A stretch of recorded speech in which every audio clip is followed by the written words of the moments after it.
Je vous demande de regarder une nouvelle fois le premier chapitre du livre de l'Apocalypse au verset 2, lequel a attesté la parole de Dieu et le témoignage de Jésus-Christ. Au verset 5, de la part de Jésus-Christ, le témoin fidèle, le premier-né des morts et le prince des rois de la terre. Et au verset 9, moi, Jean, qui suis votre frère et qui est part avec vous à la tribulation et au royaume et la persévérance qui sont en Jésus. J'étais dans l'île appelée Patmos à cause de la parole de Dieu et du témoignage de Jésus. Gardez juste ces passages en tête et jetez un coup d'œil aux deux chapitres suivants, 2 et 3. Souvenez-vous de nouveau de la septuple répétition d'une clause de chaque message aux 7 églises, à celui qui vaincra. Ceux d'entre vous qui étaient avec nous au démarrage de ces audios se rappelleront que nous avons dit que ceux qui sont appelés les vainqueurs ou qui sont élevés au rang de vainqueurs sont tous ensemble rassemblés pour répondre à ce qu'on entend par le témoignage de Jésus. Comme vous le remarquerez, le livre de l'Apocalypse s'ouvre avec cette triple référence au témoignage de Jésus, ce qui montre clairement qu'il est le sujet traité pour l'ensemble du livre. C'est la préface de l'intégralité du livre. Tout sera à propos du témoignage de Jésus. Tout y sera expliqué par le témoignage de Jésus. Et comme nous l'avons dit, le fait qu'aussitôt il est présenté dans la personne de Jésus est significatif.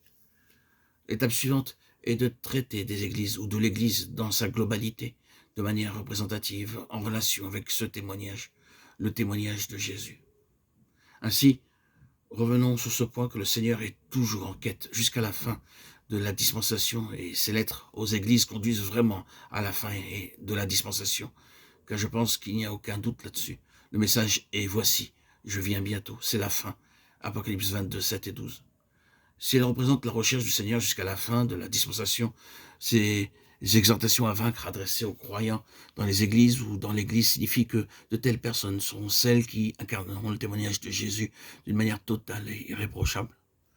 Si cela est vrai, alors assurément, nous sommes rassemblés, frères et sœurs en Christ, en écoutant ces audios, dans ce but, en rapport avec cela. Je veux dire que si la poursuite de Dieu d'avoir un vase du témoignage de Jésus continue jusqu'à la fin de la dispensation, alors aussi proches puissons-nous être de la fin. Et nous n'y sommes pas encore. Cette quête se poursuit. Le Seigneur cherche toujours à avoir un peuple qui réellement incarne et exprime ce qui est appelé le témoignage de Jésus. Je crois que votre familiarité avec ces mots mêmes, ce langage et cette terminologie n'enlève rien à l'importance et à la gravité du sujet. Par conséquent, il devient indispensable pour nous d'accorder le temps que nous avons pour cet audio et pour les nombreux autres que je vais publier, afin d'examiner en quoi consiste ce témoignage.